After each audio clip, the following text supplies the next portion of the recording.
Hello everyone, this is Devesh Joshi. I welcome you all on Winsome digital learning. तो आज हम अपने चैप्टर 2 जिस ह्यूमन सेटलमेंट जिसको हम पढ़ रहे थे उसके पार्ट 2 की बात करते हैं।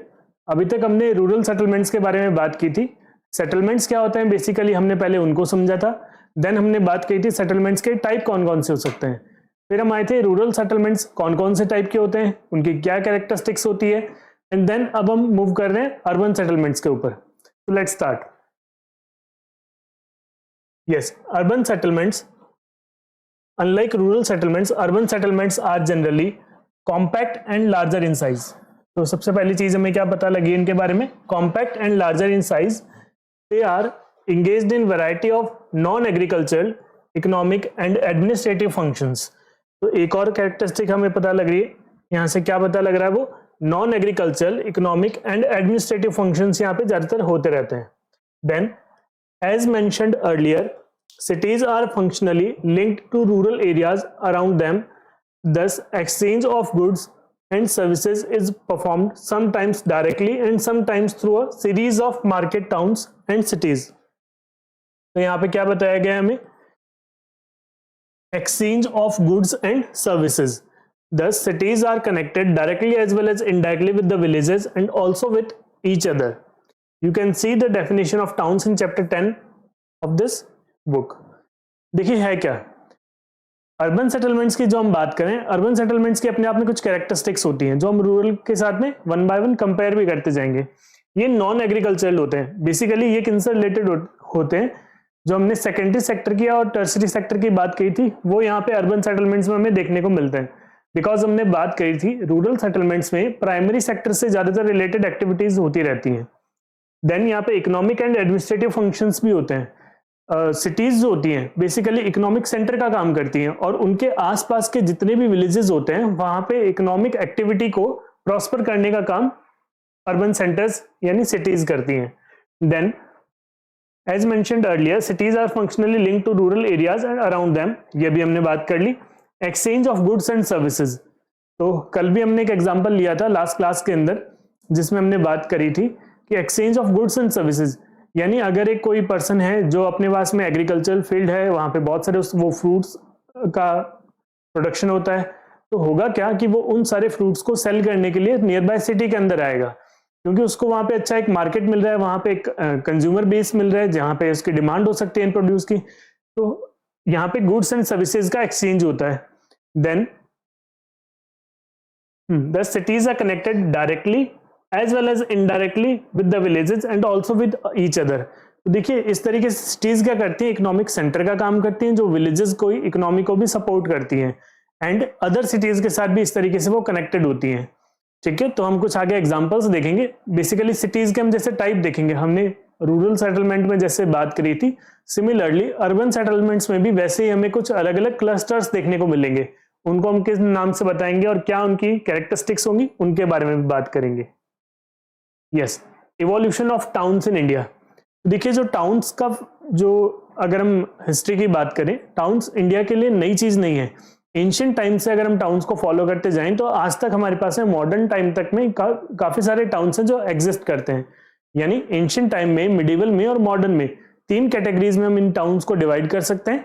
एंशिएंट टाउन्स वो होंगे जो बहुत हमारी सिविलाइजेशनल जो हम बात करें कि हेरिटेज को कैरी कर रहे हैं अभी तक। ठीक है, सिविलाइजेशनल हेरिटेज के साथ जो कनेक्टेड होंगे वो एंशिएंट टाउन होंगे। उसके बाद में मिडिवल जो मुगल पीरियड के अंदर हमें देखने को मिले या फिर ब्रिटिश पीरियड के अंदर। देन फिर हम मॉडर्न टाउन्स की बात करेंगे। Yes, towns flourished since pre historic times in India. Pre historic times से हमें टाउन्स देखने को मिलते हैं। जैसे आप अगर बात करते हैं इंडस वैली सिविलाइजेशन के अंदर भी आपको देखने को मिलेगा, वैसे यहाँ पे था। Even at the time of Indus Valley civilization, towns like Harappa and Mohenjodaro were in existence. तो हड़प्पा एंड मोहनजोदारो बेसिकली क्या थे, इकोनॉमिक सेंटर्स थे जो एज अ टाउन काम कर रहे थे, जो एक सिटी की तरह काम कर रहे थे। The following period has witnessed evolution of towns. It continued with periodic ups and downs until the arrival of Europeans in India in the 18th century. तो बेसिकली क्या रहा था कि ये जो टाउन्स थे, कभी तो यहाँ पे इकोनॉमिक एक्टिविटी हो रही थी, कभी ये टाउन बिल्कुल खत्म हो जा रहे थे। कंटिन्यूसली यहाँ पे एक हमें देखने को नहीं मिल रही थी, या मैं कहूँ कंटिन्यूटी हमें देखने को नहीं मिल रही थी अंटिल यूरोपियंस अराइव। ठीक है, 18th सेंचुरी में जो वो आते हैं।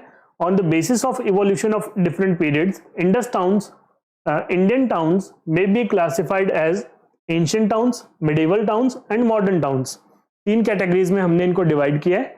Then Asian towns, ancient towns क्या है? There are number of towns in India having historical background spanning over 2000 years, spanning over 2000 year. इतने पुराने जो टाउन्स हैं उनको हमने एंशिएंट टाउन्स की कैटेगरी के अंदर लिखा है। Most of them developed as religious and cultural centre. देखिए, एंशिएंट टाउन्स की अगर कैरेक्टरिस्टिक की बात करें तो बेसिकली उनमें क्या है, रिलीजियस एंड कल्चरल सेंटर के तौर पे वो काम किए थे। Varanasi is one of the important towns among these. Prayagraj, जिसको इलाहाबाद भी कहते थे, पटना, जिसको पहले पाटलिपुत्र कहते थे, Madurai are some other examples of ancient towns in the country. आपको पता होंगे प्रयाग जो है वो कहाँ पे है? प्रयागराज जो है वो यूपी के अंदर है, पटना जो है बिहार के अंदर है एंड मदुरई तमिलनाडु के अंदर है। इन सारी सिटीज को अगर आप देखें तो एंशिएंट टाइम से ये जो है सिविलाइजेशन का बहुत इंपॉर्टेंट पार्ट रही है। कैसे कैसे पार्ट रही है अगर हम बात करें इनके अंदर, प्रयागराज जो है वो त्रिवेणी संगम है एक, ठीक है, वहां पे भी एक हमें बहुत पुरानी जो कहते हैं कि सिविलाइजेशनल रूट्स देखने को मिलती हैं। पाटलिपुत्र, पटना के अंदर हम नालंदा की बात कर सकते हैं, नालंदा विश्वविद्यालय, नालंदा यूनिवर्सिटी, और मदुरई के अंदर आप देखते हैं मीनाक्षी टेम्पल और जो है वो। तो basically religious and cultural centres के तौर पे इन्होंने काम किया है। यस, देखिए ये एक एग्जांपल है, कहाँ का एग्जांपल है, आप इसको क्या बता सकते हैं, क्या चीज है ये नालंदा यूनिवर्सिटी है, नालंदा विश्वविद्यालय, नालंदा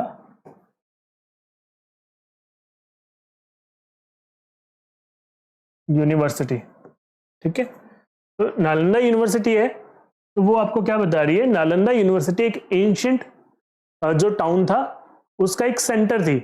बेसिकली जो भी आप एंशिएंट टाउन्स की या मिडिवल टाउन्स की बात करेंगे वो फ्लरिश हुए थे क्योंकि वहां पे कुछ ना कुछ एक बेस रहा होगा।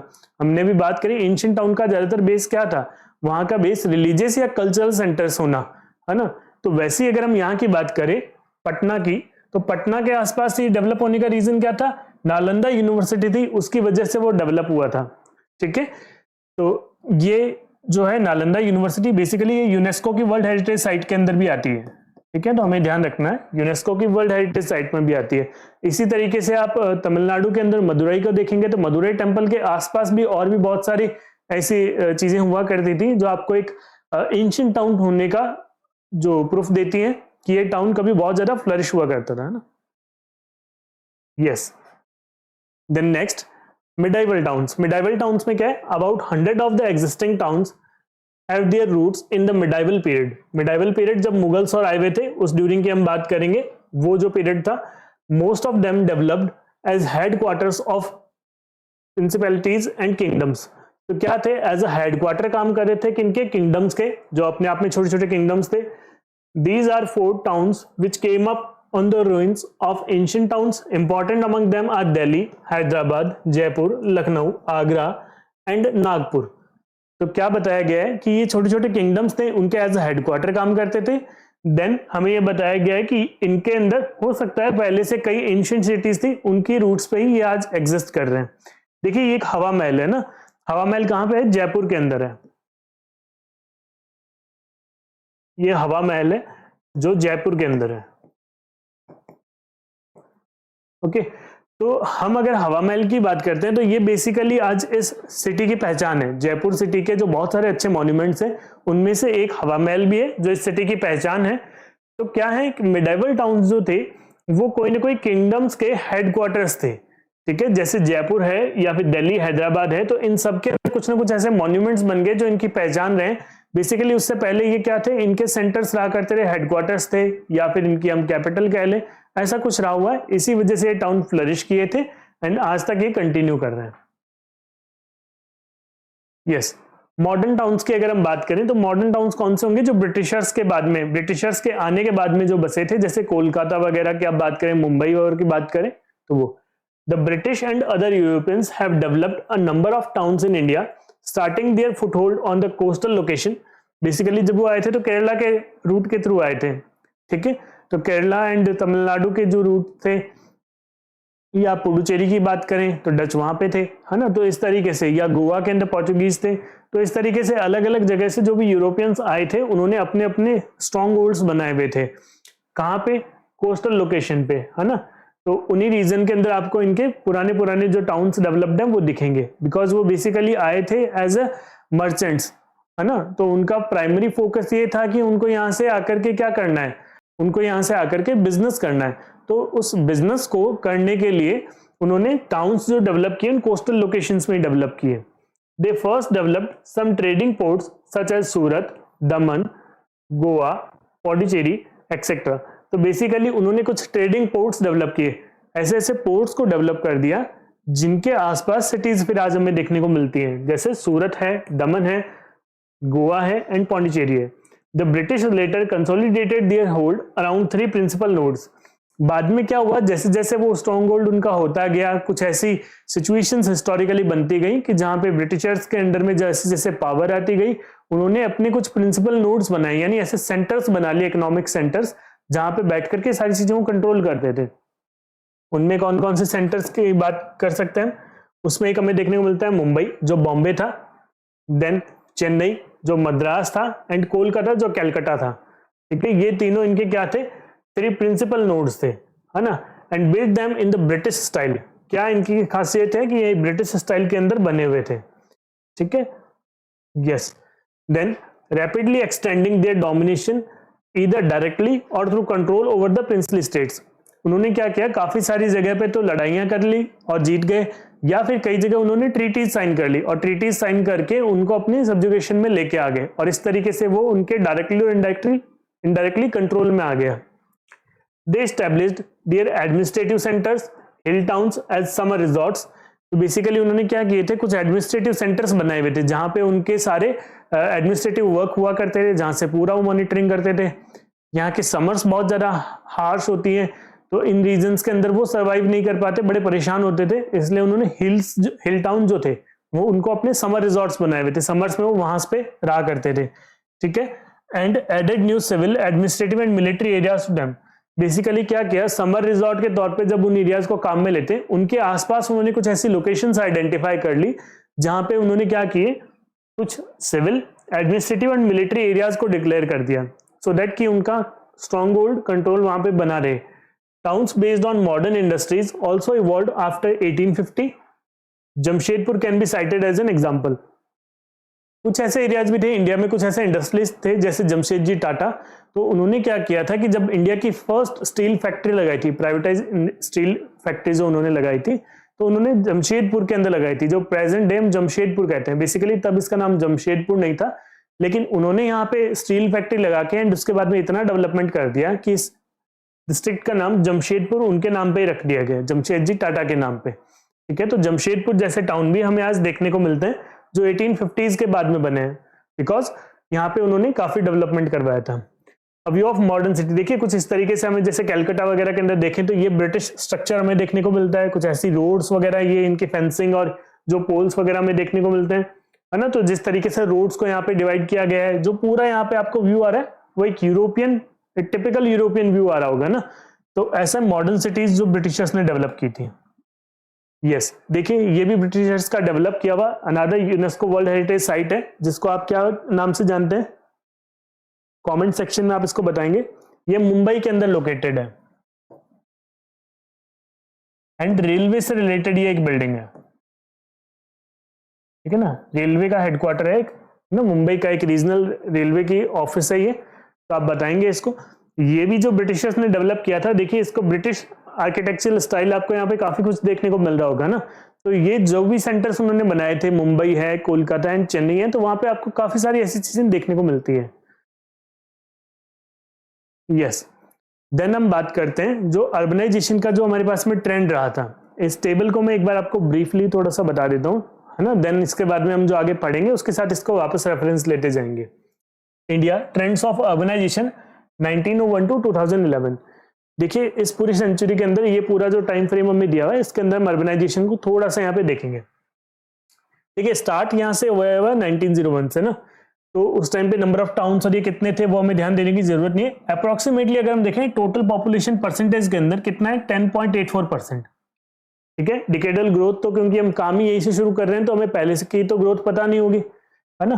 देन 1911 के अंदर देखें तो 10.29%, उसके बाद में 1931 के अंदर 11.18, 11.99, 13.86, यहां तक क्या है अप्रोक्सीमेट कांस्टेंट ग्रोथ आ रही है ना, बहुत ज्यादा ग्रोथ नहीं हुई है ना। तो डिकेडल जो ग्रोथ आ रही है आपको वो यहाँ पे दिखाई दे रही होगी।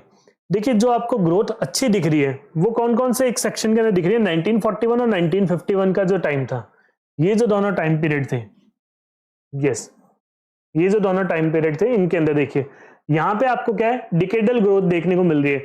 यानी लास्ट डिकेड के कंपैरिजन में ये जो 1931 का टाइम पीरियड था उससे 1941 के अंदर कितनी आपको ग्रोथ देखने को मिल रही है।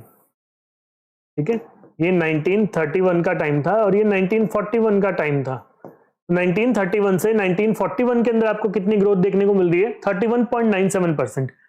ठीक है, और फिर 1941 से 1951 की अगर आप बात करें तो उसमें आपको कितनी देखने को मिल रही है, 41.42%। यानी यहाँ पे बहुत अच्छा जंप आपको देखने को मिल रहा है कि इंडस्ट्रियल रीजन के अंदर आपको या फिर आप कहें अर्बनाइजेशन के अंदर आपको डिकेडल ग्रोथ बहुत अच्छी देखने को मिली है। देन अगर आप यहाँ पे कंपेयर करें तो फिर से डिक्लाइन आ रहा है। ठीक है, और फिर इंक्रीज कौन से ईयर में आ रहा है, 1981 के अंदर आ रहा है। 1981 के अंदर आपको मैक्सिमम देखने को मिलती है आज तक की, इन 1981 के अंदर। ठीक है, क्या चीज डिकेनियल ग्रोथ जो देखने को मिल रही है तो वो आपके 1981 के अंदर मैक्सिमम रही थी। देन अगर मैं लास्ट 3 से बात करूं 1991, 2001 एंड 2011, इस पूरे टाइम फ्रेम के अंदर आपको अप्रोक्सीमेटली क्या है डिक्लाइन देखने को मिल रहा है, कांस्टेंट सी है डिक्लाइन देखने को मिल रहा है। 46 थी, उसके बाद में 36, देन 31, देन 31। तो हुआ क्या है, इस पूरे ट्रेंड से हमें क्या समझ आता है, इससे हमें ये बात समझ आती है कि जो हमारा लास्ट के जो 2 डिकेड्स हैं उसके अंदर भी जो डिकेनियल ग्रोथ रेट है किस चीज की, अर्बनाइजेशन की, वो एक कांस्टेंट है फर्स्ट थिंग। देन ये 1981 से अगर हम कंपेयर करें तो कॉन्स्टेंटली गिरती जा रही है। ठीक है, यहाँ पे जितनी 31.13% थी वो 31.08% है। उसके काफी सारे रीजंस हो सकते हैं, उन रीजंस के बारे में हम आगे बात करेंगे। Let's move on. Yes, after independence, a large number of towns have been developed as an administrative headquarters. Example: Chandigarh, Bhubaneswar, Gandhinagar, Dispur, etc. ठीक है, तो ये काफी सारे रीजंस हैं जिनको भी एक एडमिनिस्ट्रेटिव हेडक्वार्टर के अंडर में डेवलप किया गया था, इनको as an administrative headquarter develop किया गया था। देखिए हुआ क्या था, ब्रिटिशर्स जहां पे अपना स्ट्रॉन्ग होल्ड रखते थे, है ना, उन्होंने जो अपने प्रिंसली स्टेट्स थे या फिर जो उनके प्रोविंसेस बनाए हुए थे, जैसे उन्होंने बॉम्बे प्रोविंस बनाया हुआ था, उन्होंने मद्रास प्रोविंस बनाया हुआ था ना, उधर उन्होंने बंगाल प्रोविंस बनाया हुआ था। तो जो प्रोविंसेस वो या सेंट्रल प्रोविंस उनके थे, तो उन प्रोविंसेस के थ्रू बड़े लार्ज एरिया के ऊपर वो अपना स्ट्रॉन्ग होल्ड रखते थे। फिर क्या किया, जैसे इंडिपेंडेंस हमें मिलती है उसके बाद में हम क्या करते हैं, डिसेंट्रलाइजेशन करना स्टार्ट करते हैं। डिसेंट्रलाइजेशन का मीनिंग होता है छोटे छोटे एरियाज को ऐसे आइडेंटिफाई करते हैं सो दैट कि हम वहां पे अच्छी एडमिनिस्ट्रेटिव सर्विसेज दे पाए। तो उसके लिए हमने नए एडमिनिस्ट्रेटिव सेंटर्स को डेवलप किया। ठीक है, एज एन इंडस्ट्रियल सेंटर्स हमने ये तो क्या डेवलप कर दिए थे, एडमिनिस्ट्रेटिव सेंटर्स डेवलप कर दिए थे। ये क्या डेवलप कर दिए थे हमने, एडमिनिस्ट्रेटिव सेंटर डेवलप कर दिए थे। देन हम यहाँ पे कई क्या चीज और डेवलप करने के लिए आए थे, हम इंडस्ट्रियल सेंटर्स भी डेवलप करने की बात कर रहे हैं। वो हमने कहाँ कहाँ डेवलप किए, दुर्गापुर में, भिलाई में, सिंदरी में, बरनौई में, और उसके बाद में सब old towns also developed as satellite towns. कुछ हमने सैटेलाइट टाउन भी वहां पे डेवलप हुए मेट्रोपॉलिटन के आसपास, यानी बड़ी सिटीज के आसपास, जैसे गाजियाबाद, रोहतक, गुरुग्राम अराउंड दिल्ली। ठीक है, तो ये गाजियाबाद, रोहतक और गुरुग्राम यानी गुड़गांव, ये किसके आसपास बन गए थे, दिल्ली के आसपास। With increasing investment in rural areas, a large number of medium and small towns have developed all over the country. Basically पहले क्या था, 1951 में क्यों ऐसा हमें देखने को मिला कि एकदम से डिकेनियल ग्रोथ रेट सबसे ज्यादा आ गई अर्बनाइजेशन में, क्योंकि 1951 के अराउंड जो स्ट्रॉन्ग होल्ड था, मैंने आपको बताया एडमिनिस्ट्रेटिव या इंडस्ट्रियल सेंटर्स बड़े लिमिटेड थे। ठीक है, बहुत बड़े एरिया के अंदर एक ही एडमिनिस्ट्रेटिव या इंडस्ट्रियल सेंटर था, और वो अपनी फिजिबिलिटी के अकॉर्डिंग बनाएंगे ब्रिटिशर्स, क्योंकि उनको यहाँ से मैक्सिमाइज करना था अपना प्रॉफिट। अब इंडिया के अंदर अब जैसे हमें इंडिपेंडेंस मिली, हमारा टारगेट क्या हो गया कि हम प्रो पीपल होंगे, हमें लोगों के लिए काम करना है। तो जब हमें लोगों के लिए काम करना है, अपने देश को देख करके काम करना है, तो हम मैक्सिमम कोशिश क्या करेंगे, उस पूरे रीजन को डेवलप करें, उस रीजन के अंदर ऐसे छोटे छोटे सेंटर्स को हम बना दें। तो कैसे बना सकते हैं वो हम क्या करेंगे, वहां पे उनके आसपास में कुछ ऐसी सिटीज हैं जिनको डेवलप कर दें, या फिर जैसे रूरल एरियाज हैं उनके पास में मीडियम एंड स्मॉल टाउन्स को भी हम डेवलप करें। जब मीडियम और स्मॉल टाउन्स को डेवलप करेंगे तो गांवों से लोग उठ करके वहां पे नहीं आएंगे, उनको फैसिलिटीज यहाँ भी मिलने लग जाएगी, उनको इकोनॉमिक अपॉर्चुनिटी जैसे जॉब वगैरह की अपॉर्चुनिटी यहाँ मिलने लग जाएगी, एजुकेशन अच्छी यहाँ मिलने लग जाएगी, तो लोग ज्यादा मूव ऑन नहीं करेंगे बड़ी सिटीज की तरफ। ठीक है, तो इस तरीके से मीडियम एंड स्मॉल टाउन्स को भी डेवलप किया गया, इंडस्ट्रियल टाउन्स भी डेवलप किए गए, कुछ सैटेलाइट टाउन्स भी वहां पर डेवलप होने लग गए, क्योंकि दिल्ली अपने आप में साइज में ग्रो कर रही थी, तो उसका बेनिफिट किन किन को, उसके नियर बाय जो एकदम रीजन्स है उनको भी मिला था। Yes, then urbanisation in India. तो अर्बनाइजेशन के ट्रेंड को हम समझते हैं।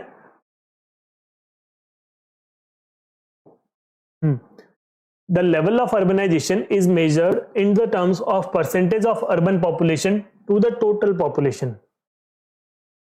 Percentage of urban population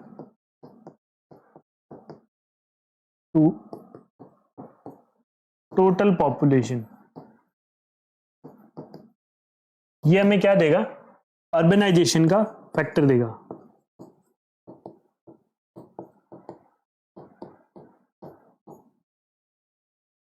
yes, तो अर्बनाइजेशन इन इंडिया में कैसे पता लगेगा कि कितने परसेंटेज लोग जो हैं वो अर्बन एरिया के अंदर रह रहे हैं।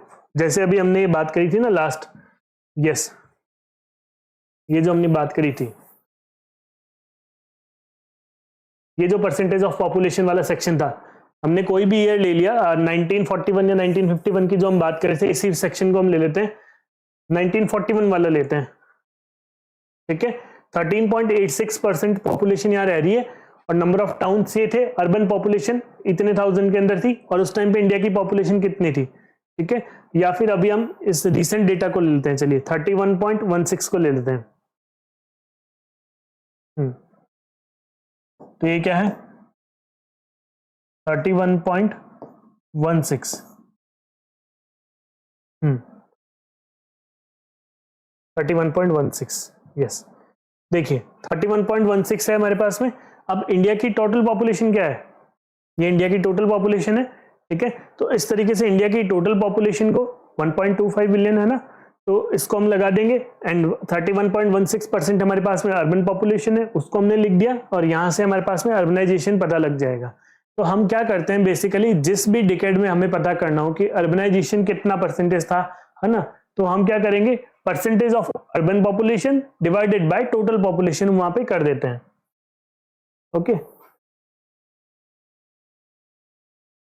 Yes, the level of urbanisation in India in 2011 was 31.16%, which is quite low in comparison to developed countries. Total urban population has increased 11-fold during the 20th century.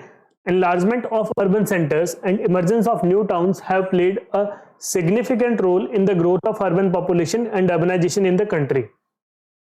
देखिए बेसिकली क्या हो रहा है, हम डेवलप्ड कंट्रीज के comparison में देखें तो हमारा 31.16% 2011 के अकॉर्डिंग बहुत कम है। लेकिन एक फैक्टर हमें ध्यान रखना होगा कि डेवलप्ड कंट्रीज के अंदर क्या है, अर्बनाइजेशन ज्यादा होने का रीजन, वहां पे पॉपुलेशन बहुत कम है। ठीक है, पॉपुलेशन कंट्रोल्ड है, इंडिया के अंदर बहुत ज्यादा पॉपुलेशन है। India second largest populace country था, इनफैक्ट अब फर्स्ट हो गया है ना, रैंक के अंदर फर्स्ट हो गए हम। तो एक तो वो रीजन है, दूसरा वहां पे जो इंडस्ट्रियल रिवॉल्यूशंस वगैरह का उनको बहुत ज्यादा बेनिफिट मिला हुआ है, उनके पास में हमेशा से कैपिटल रही हुई है, एजुकेशन का लेवल अच्छा है ना, और रिसोर्सेज उनके पास में रहे तो उसका उनको बेनिफिट मिला है। हमारे पास में इन सब चीजों का बेनिफिट नहीं था, इस वजह से हम थोड़ा पीछे रह गए। लेकिन अर्बनाइजेशन की रेट हमारे यहाँ पे अभी जो है ठीक ठाक सी है, इसको हमें थोड़ा सा और बढ़ाना होगा। हमें क्या करना होगा कि भाई जो कंसंट्रेट नहीं हो, ताकि जैसे हम जैसे मेट्रोपॉलिटन सिटीज की बात करें, वहां पे जाकर के पूरा अर्बनाइजेशन सेंट्रलाइज ना हो जाए हमारा, ना सेंट्रलाइज ना हो जाए, उसके लिए हमें छोटे छोटे जो टाउन्स हैं, इंडस्ट्रियल टाउन्स, उनको डेवलप करना होगा। कमर्शियल सेंटर्स कुछ ऐसे अलग और डेवलप करने होंगे, सो दैट कि लोगों के पास में बेटर इकोनॉमिक अपॉर्चुनिटीज भी रहे और हमारा अर्बनाइजेशन भी अच्छा होता जाए ना। तो ये चीज की हम बात कर रहे हैं।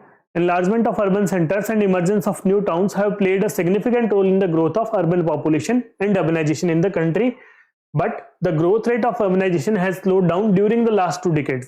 ये एक इंपॉर्टेंट बात इन्होंने बताई है, but the growth rate of urbanisation has slowed down during the last 2 decades. अभी अभी हमने देखा था, ये एरिया हमारे पास में। तो देखिए ये वाला जो आप देख रहे थे 36.47 से 31.13 और उसके बाद में 31.08, ये कौन सा था? 2001 का डेटा था और ये 2011 का डेटा था। तो हमें ये कंटिन्यूअसली पता लग रहा है कि इनफैक्ट अगर हम बात करें 1981 से, ये 1981 का डेटा है और ये 1991 का डेटा है, तो हम अगर कंटिन्यूअसली यहाँ पे भी देखते जाएं तो हमारे पास में अर्बनाइजेशन की रेट कम होते जा रही है। ये तो बढ़नी चाहिए थी। अब बेटर इकोनॉमिक अपॉर्चुनिटीज है, हम ज्यादा पहले से इक्विप्ड होते जा रहे हैं, स्किल वाइज भी एंड फाइनेंशियली भी, है ना। तो इकोनॉमी भी हमारी स्ट्रांग हो रही है, तो अर्बनाइजेशन बढ़ना चाहिए था लेकिन कम हो रहा है। तो कुछ फंडामेंटल्स है जिनको हमें देखना होगा, जिनकी वजह से हमारी अर्बनाइजेशन कम रह रही है। Yes, then functional classification of towns. तो अब टाउन्स को हम क्लासिफाई करेंगे अलग अलग बेसिस पे। तो कौन कौन से वो बेसिस हैं बात करते हैं। Apart from their role as central और nodal places, many towns and cities perform specialised services. Some towns and cities specialise in central functions as they are known, and they are known for some specific activities, products और services। देखिए होता क्या है कि कुछ हमारे पास में टाउन होते हैं वो एक पर्टिकुलर फंक्शन के लिए फेमस हो जाते हैं, ठीक है। तो जैसे मैनचेस्टर ऑफ इंडिया है, तो वो किसको कहा जाता है? अहमदाबाद को कहा जाता है ना। तो वो क्या हो गया कि क्लोथिंग के लिए उसके लिए बहुत ज्यादा फेमस हो गया, तो मैनचेस्टर ऑफ इंडिया हमने उसको कह दिया। या फिर जैसे हम लेदर के काम की बात करें तो लेदर का काम सबसे ज्यादा कहाँ होता है, तो हम बात कर देंगे कि हाँ भाई लेदर का काम यूपी के अंदर लखनऊ में सबसे ज्यादा होता है। तो वहां से ऐसे क्या हो गया, कुछ एक सेंटर्स बन गए जो एक पर्टिकुलर काम के लिए सबसे ज्यादा पहचाने जाते हैं। However, each town performs a number of functions on the basis of dominant or specialized functions. Indian cities and towns can be broadly classified as follows। देखिए होगा क्या कि बेसिकली एक सिटी के अंदर अगर उसका नाम वैसे मैनचेस्टर ऑफ इंडिया पड़ गया तो इसका मतलब ये नहीं कि वहां पे सिर्फ ये एक ही फंक्शन होता है। एक बड़ी सिटी के अंदर बहुत सारे फंक्शंस हो रहे होंगे, लेकिन प्रेडोमिनेंटली अगर हम बात करें तो जिस फंक्शन के नाम से हमने उसको क्लासिफाई किया है वो वहां पे सबसे ज्यादा होता है। जैसे मैनचेस्टर ऑफ इंडिया हमने कह दिया तो अहमदाबाद को, तो वहां पे इसके रिलेटेड काम ज्यादा होता होगा, है ना। क्लोथिंग से रिलेटेड वहां पे इससे काम, टेक्सटाइल से रिलेटेड काम बहुत ज्यादा होता होगा, इसीलिए उसको कहा है। लेकिन इसके अलावा भी अहमदाबाद में बहुत सारे काम होते हैं, है ना। तो सिंगल फंक्शन के ऊपर डिपेंडेंट नहीं है, ये बहुत इंपॉर्टेंट बात है, इसको ध्यान रखना है हमें ना। Then administrative towns and cities. देखिए एडमिनिस्ट्रेटिव टाउन्स एंड सिटीज हमें क्या बताया गया यहाँ पे। Yes, towns supporting administrative headquarters of higher order are administrative towns such as। देखिए एडमिनिस्ट्रेटिव हेडक्वार्टर किनको कह रहे हैं? जिनमें हायर ऑर्डर के एडमिनिस्ट्रेटिव वर्क होते हो, ठीक है, या हायर ऑर्डर के एडमिनिस्ट्रेटिव ऑफिशियल्स बैठे या हायर ऑर्डर के एडमिनिस्ट्रेटिव ऑफिसेज हो, तो उनको हम कह देंगे administrative towns. Such as Chandigarh, New Delhi, Bhopal, Shillong, Guwahati, Imphal, Srinagar, Gandhinagar, Jaipur, Chennai. Basically अगर आप इन सबको देखें तो ये कैपिटल सिटीज हैं, है ना। तो कैपिटल सिटीज होने की वजह से जहां पे कैपिटल सिटी होती है वहीं पे सारी गवर्नमेंट मशीनरी या फिर आप कहें कि गवर्नमेंट पूरा लगभग वहां से फंक्शन करती है, तो वो एडमिनिस्ट्रेटिव टाउन ऑटोमेटिकली डेवलप हो जाते हैं, ठीक है। तो ये सारी वही है। न्यू दिल्ली तो वैसे भी ये हमारी कंट्री की कैपिटल है, तो अपने आप में ये एडमिनिस्ट्रेटिव कैपिटल हो गई, है ना, एडमिनिस्ट्रेटिव टाउन हो गया। देन हम बात करें इंडस्ट्रियल टाउन्स की। नाम से पता लग रहा है इंडस्ट्रियल एक्टिविटीज यहाँ पे ज्यादा होती होगी, इंडस्ट्रियल सेक्टर्स यहाँ पे बहुत ज्यादा हैवी होंगे ना। तो industries constitute prime motive force to these cities such as Mumbai, Salem, Coimbatore, Modinagar, Jamshedpur, Hooghly, Bhilai etcetera. तो ये सारे क्या हैं? इंडस्ट्रीज से रिलेटेड टाउन्स हैं। यहाँ पे इंडस्ट्रियल वर्क आपको बहुत ज्यादा देखने को मिलता है। जैसे मैंने मुंबई के इंडस्ट्रियल टाउन के अंदर क्लासिफिकेशन कर दिया, तो इसका मतलब क्या मुंबई सिर्फ एक इंडस्ट्रियल टाउन है? नहीं, मुंबई एक कमर्शियल टाउन भी है। कमर्शियल टाउन का मतलब क्या हुआ कि इंडस्ट्री का वर्क तो यहाँ पे होता ही होता है, कमर्शियल एक्टिविटीज भी यहाँ पे बहुत सारी देखने को मिलती हैं। यानी एक टाउन सिर्फ और सिर्फ एक फंक्शन के ऊपर हम क्लासिफाई नहीं कर सकते हैं, हो सकता है वहां पे और भी फंक्शंस होते हो, लेकिन यहाँ पे इंडस्ट्रीज जो है प्रिडोमिनेंटली हमें देखने को मिलती है, इसलिए industrial town. Then transport cities. There may be ports primarily engaged in export and import। तो एक्सपोर्ट इंपोर्ट का काम वहां पे ज्यादा हो रहा होगा, such as Kandla port, Cochin, Kozhikode, Visakhapatnam etcetera. और hubs of inland transport such as Agra, Dhulia, Mughal Sarai, Itarsi, Katni, तो ये सब क्या है हमारे पास में ट्रांसपोर्ट सिटीज हैं। बेसिकली ट्रांसपोर्ट हब के तौर पे काम करते हैं, जहां से इंपोर्ट एक्सपोर्ट के काम होते हैं, तो वो पोर्ट हमारे पास वैसे हो जाएंगे जितने भी पोर्ट सिटीज हैं। और इनलैंड ट्रांसपोर्ट का मतलब जहां से हम अगर बात करें रीजनल जो हम ट्रांसपोर्टेशन का काम करते हैं, या फिर एक्सपोर्ट इंपोर्ट के लिए जहां पे हमने एक नोड्स बनाए हुए हैं, सेंटर्स बनाए हुए हैं, तो वो ये हैं। Then commercial towns, commercial activities के ऊपर बेस्ड होंगे। Towns and cities specialising in trade and commerce, ये किसके अंदर स्पेशलाइज होते हैं? ट्रेड एंड कॉमर्स के अंदर स्पेशलाइज्ड होते हैं। ठीक है, trade and commerce are kept in this class, जैसे Kolkata, Saharanpur, Satna etcetera are some examples commercial towns. Basically हमें करना क्या है, जितने भी ये जो टाउन्स का क्लासिफिकेशन दिए हुए हैं, डेफिनेशन हमने देख ली, वैसे भी नाम से हमें पता लग रही है, अगर याद होती है अच्छी बात, नहीं तो ऐसा ज्यादा टेंशन नहीं लेनी है। लेकिन इनके जो एग्जांपल्स हैं, दो दो तीन तीन एग्जांपल्स हमें सबके पता होने चाहिए, सो दैट हम क्वेश्चन के अंदर इसको अटेम्प्ट कर पाए। Then mining towns, these towns have developed in mineral rich areas, कहाँ पे होंगे? Mineral rich areas such as Raniganj, Jharia, Digboi, Ankleshwar और सिंगरौली। ठीक है, तो ये सारे माइनिंग के ऊपर बेस्ड है, माइनिंग एक्टिविटीज यहाँ बहुत ज्यादा होती है। देन गैरिसन कैंटोनमेंट टाउन्स, एक गैरिसन कैंटोनमेंट टाउन्स है ना, तो ये क्या होंगे? कैंटोनमेंट यानी सैनिक छावनियां होंगी। बेसिकली मिलिट्री के जो पर्सोनेल होते हैं उनके रहने के लिए, या मिलिट्री एरियाज ऐसे डेवलप कर दिए गए थे, कैंटोनमेंट टाउन्स डेवलप कर दिए गए थे, जिनको ऐसे बताया गया है। Then these towns emerge as garrison town such as Ambala, Jalandhar, Mhow, Babina and Udhampur. जैसे आप साउथ के अंदर भी देखेंगे तो वेलिंगटन वगैरह भी देखने को मिलता है, तो वो क्या है? सब कैंटोनमेंट टाउन्स है ना? यस। देन चैप्टर के एंडिंग पे अभी हम आ चुके हैं, तो लास्ट हमारे दिया हुआ है स्मार्ट सिटीज मिशन। तो स्मार्ट सिटीज मिशन क्या बता रहा है? The objective of this smart cities mission is to promote cities that provide core infrastructure, a clean and sustainable environment and give a decent quality of life to its citizens. तो आपको अगर पूछ लिया जाए 2 मार्क का question के अंदर, what is the mission of smart, what is the objective of smart cities mission, है ना, तो हमें क्या ध्यान रखना है? एक तो हमें मेंशन वहां पे करना है, the objective of the smart city mission is to promote cities that provide core infrastructure, a clean and sustainable environment and give a decent quality of life।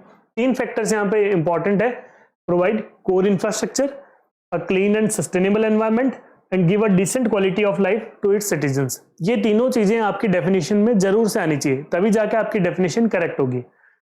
One of the features of smart cities, अब आगे feature की बात की जा रही है। One of the feature of smart cities is to apply smart solutions to infrastructure and services in order to make them better.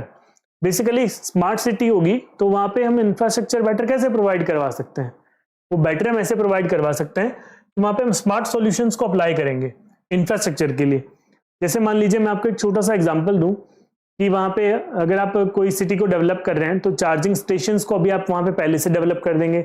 आप charging station जहां पे डेवलप कर रहे हैं, तो जो उसका पूरा शेड होगा, तो वहां पे आप क्या करेंगे? सोलर एनर्जी से उसको ग्रीन एनर्जी प्रोडक्शन के लिए आप क्या करेंगे? उसके ऊपर सोलर प्लेट्स को लगा देंगे। ठीक है, तो इस तरीके से आप वहां पे प्लानिंग करेंगे। वहां पे आप किस तरीके से सिटी को स्टेब्लिश किया जाएगा, ट्रैफिक सिग्नल फ्री सिटी आप उसको कैसे बना सकते हैं, वहां पे कौन कौन से ऐसे नए इनोवेटिव आप आइडियाज को काम में ले सकते हैं, सो दैट कि ट्रैफिक कंजेशन और कम हो, है ना, कार्बन फुटप्रिंट्स वहां पे और कम हो, सस्टेनेबल हम लाइफस्टाइल को वहां पे प्रमोट कर सकें। वो सारी चीजें स्मार्ट सिटीज मिशन के अंडर में आएंगी। For example, making areas less vulnerable to disaster using fewer resources and providing cheaper services. ठीक है, तो आप पहले से नेचुरल रिसोर्सेज का वहां पे ध्यान रखें, रेन वाटर हार्वेस्टिंग को वहां पे आप प्रमोट करें, है ना, ऐसे रिजर्वायर्स आप बना दें जिससे जो भी बारिश का एक्स्ट्रा पानी बह करके ना जाए, वो सो दैट ग्राउंड रिचार्ज हो सके, है ना, तो वो सब चीजें। The focus on sustainable and inclusive development and the idea is to look at the compact areas, create a replicable model which will act like a light house to other aspiring cities. तो basically ये central, अगर हम बात करें central scheme जो है smart cities mission की, वो क्या करेगी? एक ऐसा लाइट हाउस की तरह काम करने लग जाएगी, यानी उसके आसपास की सिटीज जो है, जो उसको एज अ मॉडल बना के उससे बहुत सारी चीजें सीख पाएगी और उनको अपने रीजन के अंदर अप्लाई कर पाएंगी, सो दैट कि सारे एरियाज को हम एस्पायर कर सकेंगे कुछ सस्टेनेबल सॉल्यूशंस को वो अपनाएं। ठीक है, तो आप राजस्थान के अंदर कौन कौन से ऐसी सिटीज हैं जो स्मार्ट सिटीज मिशन के अंडर में आ रही हैं? आप बता सकते हैं उनका नाम? राजस्थान के अंदर से ऐसी 4 सिटीज हैं ठीक है, जो स्मार्ट सिटीज मिशन के अंडर में आ रही हैं, क्या नाम है उनके, बताइए आप कमेंट सेक्शन के अंदर। कोटा, जयपुर,